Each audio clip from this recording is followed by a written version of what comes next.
Asambleísta Paco Moncayo.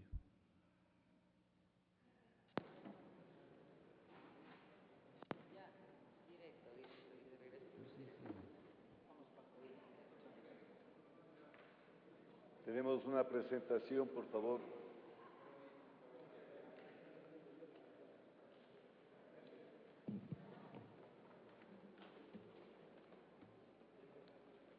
Siguiente.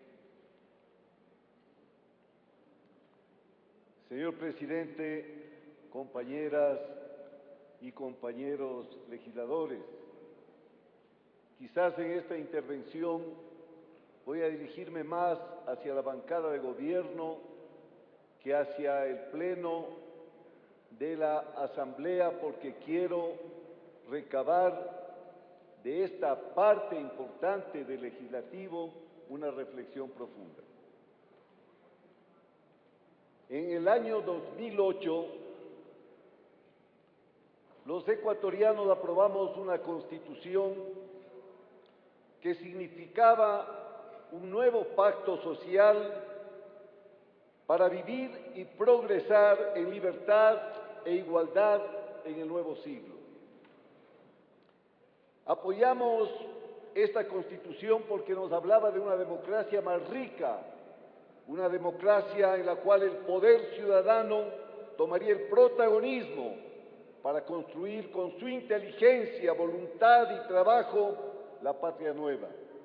Nadie nos dijo entonces que debíamos poner el destino del Ecuador en manos de predestinados, de mesías o de salvadores.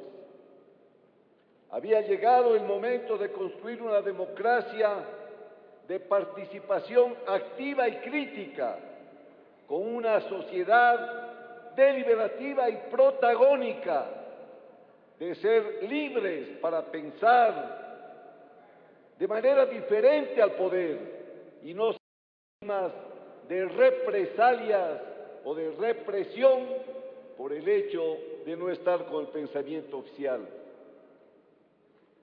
La Constitución de 2008 establece con claridad las garantías de los ecuatorianos y ecuatorianas y la intangibilidad de las mismas. En el artículo 11 dice que ninguna norma jurídica podrá restringir el contenido de los derechos ni de las garantías constitucionales, aspecto que quiere violarse en las preguntas 1 y 2 del llamado referendo. Y dice además que el más alto deber del Estado consiste en respetar y hacer respetar los derechos garantizados de la Constitución. Si este es el deber más alto del Estado, ¿cómo no va a ser también el deber más alto del jefe del Estado, del presidente de la República, del que dirige la función ejecutiva? Lo obvio con esta consulta, compañeras legisladores, compañeros legisladores, es que se pretende dar un giro de 180 grados, se pretende cohonestar un cambio fundamental en la oferta de la revolución ciudadana y en los planteamientos filosóficos y políticos de ese cambio que se había ofrecido y que está contenido en la Constitución hoy vigente.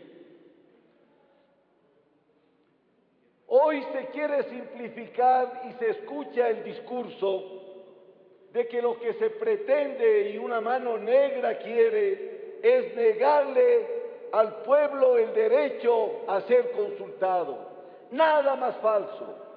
Si alguien quiere defender y va a defender este derecho del soberano de ser consultado, será este legislador. Yo estoy plenamente de acuerdo que cuando somos elegidos no recibimos sino un encargo, no nos traspase el pueblo la soberanía. En efecto, cambios constitucionales tienen que ser consultados a la población. De esto existe una amplia doctrina. Nadie se opone a que el presidente tenga la capacidad de llamar al referendo siguiente. Pero por favor, la propia Constitución establece límites y normas. La propia Constitución además establece que en temas de derechos humanos, las convenciones y acuerdos internacionales están por encima inclusive del mandato constitucional. Y ahí está lo que dice la Carta Democrática de las Américas. La democracia representativa se enriquece en efecto con la de participación ciudadana, pero en un marco de legalidad, conforme al respectivo orden constitucional. No es consultar por consultar, hay procedimientos que deben ser respetados. ¿Y qué quiere decir un principio universal del derecho, el de la legalidad? Que el gobierno solo puede hacer aquello que le está expresamente permitido por las normas jurídicas y que debe actuar respetando los límites que le imponen ese sistema de leyes y de reglas jurídicas. Entonces, queda absolutamente claro que el mandato constitucional sobre el procedimiento de reforma de las normas está clarísimamente expresado y obedece a un espíritu del asambleísta constitucionalista para que se diferencien enmiendas, reformas y de reformas que afecten a los derechos humanos. Solo hay que saber leer, no hay que ser un experto. Leyendo los artículos 441, 442, 444, es evidente que el procedimiento de la consulta es inconstitucional, es ilegal. ¿Qué se entiende de acuerdo a la generalidad de diccionarios por enmendar? Corregir, rectificar, pulir, mejorar. En cambio, reformar, por el propio sentido etimológico de la palabra, es dar una nueva forma. Es evidente que las preguntas 4 y 5 del referendo se está dando una nueva forma a la constitución del Consejo de la Judicatura, una nueva composición, y lo mínimo que merecería entonces es venir a la Asamblea y seguir el procedimiento establecido en el artículo 442. Lo que se están planteando son reformas sustanciales que restringen derechos, que modifican el carácter de la democracia participativa, que cambian una república de división e independencia de funciones por un sistema autoritario en el cual claramente y aceptado y a confesión de parte, relevo de prueba, se le mete la mano en la función judicial. Siguiente. Por esta razón, creo que es importantísimo destacar la necesidad de que ustedes, los que plantearon esta Constitución, los que pidieron al pueblo que la vote, tomen en consideración que lo que se está es traicionando el espíritu de Montecristi. Todos sabemos que en el artículo 1 de la Constitución se habla de que el Estado se conforma como una república, se administra como una república.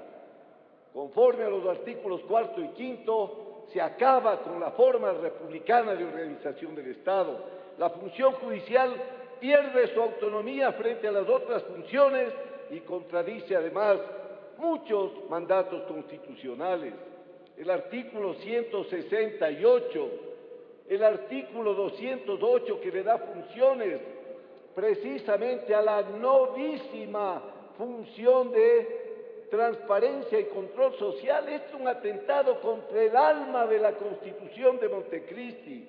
El 209, que manda que sean comisiones ciudadanas, no 3 personas.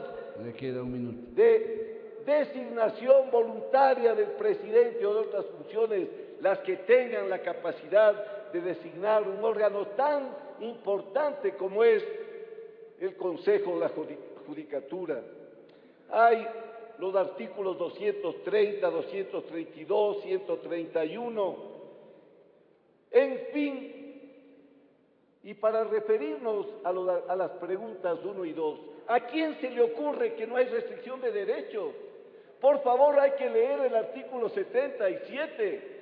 La jueza o juez siempre podrá ordenar medidas cautelares distintas a la prisión preventiva, siempre. La propuesta es mediatizar solo a algunos casos. El numeral 9 plantea los 6 meses y el año.